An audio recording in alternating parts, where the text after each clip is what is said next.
This is Drops in the Bucket, Book 1, Lesson 2, and of course let's start off by putting your first name and your class number at the top there, and then over here the date that you're working on this page. And when you're ready to go, let's go on.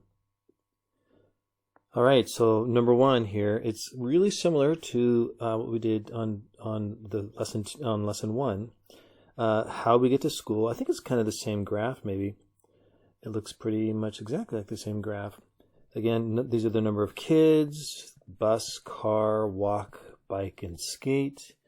And the question says, in all, how many kids ride to school in a bus or car? So this is a little bit confusing. These words, in all, that means the total amount, right? In all means totally.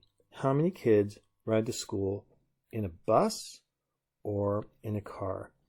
So please show your work over here and give me your answer on that one. And when you're ready to go on, let's look at number 2. Okay, so we're looking at number 2. So again, we're going to label each of these, and just so that you know, these are both dimes. So I'm not going to tell you that amount, but those are both dimes.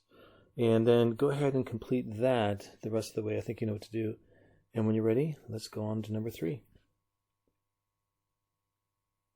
Okay, so number 3, really similar to what we did in lesson 1, pretty much similar. So go ahead and count. I would just say one of the hints, right, is count the sides of one of those shapes, and then find that same thing over here. And then when you're ready to go on, let's look at number 4. Okay, so number 4 up here says, which means 3 cents. So circle A, B, C, A, B, or C, and which of those is 3 cents?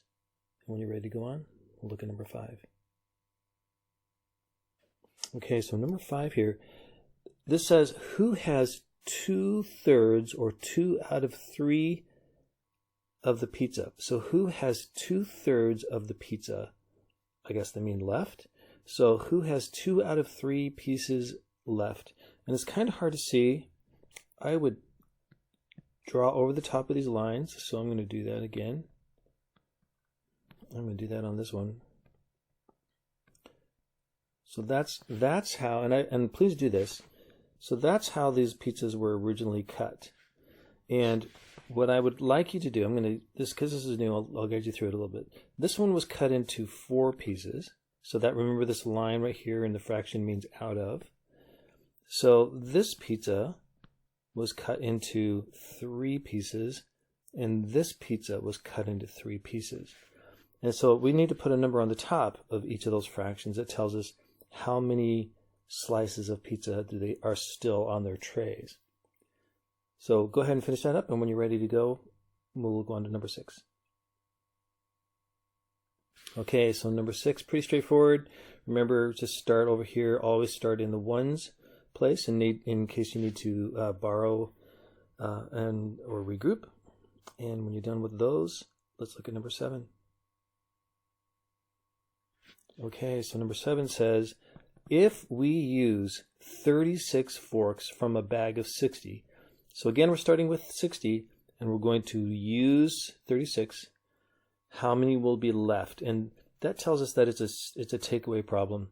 So again, over here, show your work, and then when you're ready to go on, we'll look at number 8. Okay, so number 8 says 3 o'clock in the afternoon is 3 o'clock p.m. or a.m. So again, write that on this line. And then again, it says show the time on both of these clocks. So on the digital clock and on the analog clock, 3 o'clock. And then when you're ready to go on, we'll look at number 9. Okay, so number 9, pretty straightforward. You just have to do those on your own. And then when you're finished with those, let's look at number 10. Okay, so number 10, same thing. We're going to the 1/2 inch. These are all this 1/2 inch. And remember that each of these in between the inches, right? So that's an inch, that's an inch. And please draw those lines on there, right? Those are all inches, right? Those are the big inches. These these are the half an inch. And what that really means, if I were to start here at 0 and I did hops, right? I could go one big hop, or I could go two small hops, right? And this is 1 out of 2 hops, and this is 2 out of 2 hops. So that would be 1 whole hop is the same as 2 out of 2 hops, right? So this one is a half, and this is a half. But we usually just look at that line. That line tells us so far we've gone a half. So go ahead and finish that, and then we'll be done with lesson 2.